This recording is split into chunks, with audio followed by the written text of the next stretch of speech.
Hey guys, on this short video tutorial today, I wanted to show you how you can create a widget and show it on the website, showing posts from your customers or people who mentioned your Facebook, Twitter, or Instagram page using Embed Feed. So to get started, first you'll click on Sources, and then you navigate on the top right corner to the Add New Source button. Once you click there, it will ask you from which source you want to create this. So again, it's Instagram, Facebook, and Twitter available. For this example, I'll use the Facebook page option. So I'll click the Facebook icon, then click mentions, and then I'll choose the page that I want to pull the post from. So I'll use the Embed social page and I'll click the next button. And it will ask you to choose a layout so it can initially create a widget from the post, but later on you can definitely change this layout and see what suits you better, the best.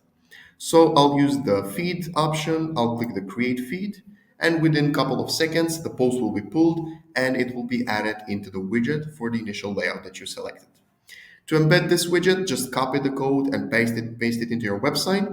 Or if you use a CMS like Wix or WordPress or Squarespace, you can definitely check the instructions over here and just embed the code.